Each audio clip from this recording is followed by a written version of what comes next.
So as we all know, HUD and many of its housing programs like Section 8 have recently been under attack by the Trump administration in a way that this country has never seen before. A few months after Trump got in office, Congress fully funded HUD and its programs for the rest of fiscal year 2025. And this happened right after there were mass talks of funding freezes, contract terminations, and the canceling of programs. So this gave a lot of false hope to program participants, thinking they were in the clear of any devastating or impactful changes. Well, the fiscal year ends in September, and for fiscal year 2026, Trump and his buddies have other plans. But this country is somewhat built on checks and balances, and ultimately, Congress plays a huge part in what bills get passed and which bills don't. And we're about to go over just what Trump and his administration is trying to do with HUD and programs like Section 8, what Congress just did in response to Trump's HUD's budget proposal, how all of this mess is currently affecting affordable housing, and exactly what we can expect to happen next. And so before we dive into the details,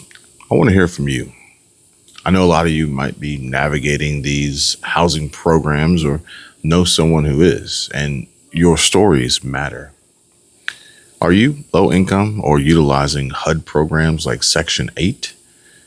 Maybe you're on a wait list or you've been through the process of applying for housing assistance already. Drop a comment down below and let me know. Let me know your experience, what's been working, what's been tough, or how these proposed changes are making you feel. Your input helps us all shape future videos to cover what you need to know, and thank you in advance for sharing. I really do appreciate it. I'm reading every comment and truly appreciate your voice in this conversation. Stay locked in and watch for your comments to be included in my next videos. Now, it's no secret by now. Everyone knows what the Trump administration wants to do. They want to cut HUD's funding in half and get rid of federal rental assistance programs like Section 8 and force the states to pick up their own rental assistance programs. Now, mind you, the states trying to run programs that have been federally funded and ran for decades would be a disaster. Most states wouldn't even be able to afford it, but that didn't stop HUD Secretary Scott Turner from... We've seen that pouring money into programs just fuels its existing status, which is not good. No, here we are, reversing course to be efficient and effective, not bloated and bureaucratic. And when you look at HUD, HUD has had record funding over the past few years. In the last 8 years, HUD's budget went from $42 billion to $77 billion, and yet HUD lost focus of its most basic mission. We are only able currently to serve 1 out of 4 eligible families at HUD, and that's unacceptable when you have a $70 to $77 billion budget. And so this is a paradigm shift. There's absolutely no details. So when you just say refocus and reform, it falls on deaf ears. It doesn't mean anything. You can talk about compassion, but no reform measures are going to be able to allow us to cut HUD by 50% and not have our most vulnerable people, seniors, kids, people with HIV/AIDS on the street. And Mr. Secretary, you have to understand housing is everything. Housing for people with HOPWA is health care. These people will die. There's no way you can believe that a 50% cut won't mean a dramatic increase in people being put on the street. All right, everyone. Thanks for joining me again. And let's take a moment to dig deeper into what's happening with government assistance and housing, because this is hitting real people in real ways. Representative Mike Quigley hit the nail on the head when he said, housing is everything, and there's no way a 50% cut won't end up with people being put out on the street. Think about that for a second. Housing isn't just a roof over your head, it's stability, it's safety, it's a foundation for building a life. And when we talk about slashing programs like HUD and Section 8 by half, we're talking about families, seniors, veterans, and hardworking folks who are already stretched thin, facing the very real risk of losing their homes. My heart goes out to everyone who's feeling this uncertainty right now. Nobody should have to worry about ending up on the street because of budget cuts. And it's not just the proposed HUD cuts making things harder.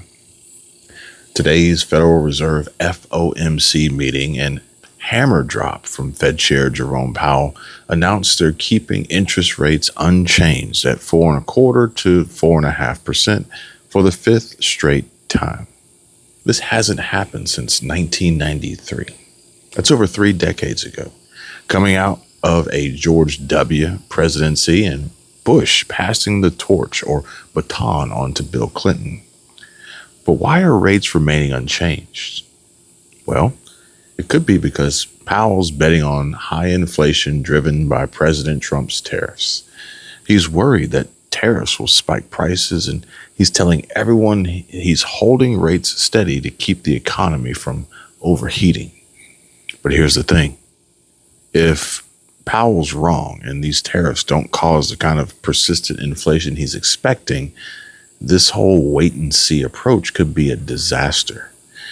And do you know who, sadly, is going to get hit the hardest and feel the most pain? Yeah, that's right. High interest rates are already making mortgages and rent unaffordable for so many, and keeping them high risks crushing the dreams of families trying to buy a home or just stay in one. It's like a double whammy. HUD cuts threatening housing assistance on one side and high interest rates squeezing affordability on the other. This is personal for many I know, and for low-income families, for those relying on Section 8, for anyone scraping by, these policies could widen the wealth gap at a time when it feels like the worst moment in our lifetime to be falling behind. If Jerome's gamble doesn't pay off and we see more economic strain without the inflation he's bracing for, the consequences could be devastating. Families priced out, dreams deferred, and frankly, lives disrupted. It's not just numbers, it's people. And I don't say this lightly, but there could be blood on the hands of those making these calls if they don't get this right. And so I think what we're seeing now is substantial amounts of tariff revenue being collected on the order of $30 billion a month, which is, substantially higher than before. And the evidence seems to be mostly not paid only to a small extent through exporters lowering their price, and companies or retailers, sort of people who are upstream, institutions that are upstream from the consumer, are paying most of this for now. It's starting to show up in consumer prices, as you know, in the June report. We expect to see more of that. And we know from surveys that companies feel that they have every intention of putting this through to the consumer, but the truth is they may not be able to in many cases. So I think we're just going to have to watch and learn empirically how much of this and over what period of time. I think we've learned that the process will probably be slower than expected at the beginning, but we never expected it to be fast. And we think we have a long way to go to really understand exactly how it will be. So that's how we're thinking of it right now. So I want to hear from you. Are you feeling the squeeze from rising costs or housing insecurity? Have HUD programs or Section 8 been a lifeline for you or someone you know? Drop your stories in the comments down below. Your voice matters. I'm reading every single one to make sure that we keep this conversation going in future videos. And thank you so much for sharing. It helps us shine a light on what's really at stake here. And stick with me here, folks, okay? We're going to shift gears for a moment because with all this heavy news about housing, HUD cuts, and economic uncertainty, it's clear we're staring down a tough road ahead. The future isn't looking bright for a lot of you based on some of the stories I've heard, comments I've read, and people that I've talked to. Yes, you, real people and subscribers of my channel. And now, more than ever, we need to stop wasting money and start saving wherever we can. That's why I'm so excited to introduce my friend's chapter. If you or someone you love is over the age of 65 and on Medicare, listen up and learn more. This could be a game changer. Chapter's hands down one of the best at helping seniors find savings on healthcare and Medicare options. They provide free, unbiased and expert advice to make sure you're getting the most out of your coverage without overpaying. I'm talking about real savings, thousands of dollars for many who've made one quick phone call. We trust Chapter so much that we'd recommend their experts to our own parents, and that's not something we say lightly. All it takes is a fast, free call to the number on your screen and conveniently saved for you down in the description and pinned comment. Pick up the phone and dial 270-467-2426 to connect with their team and start saving.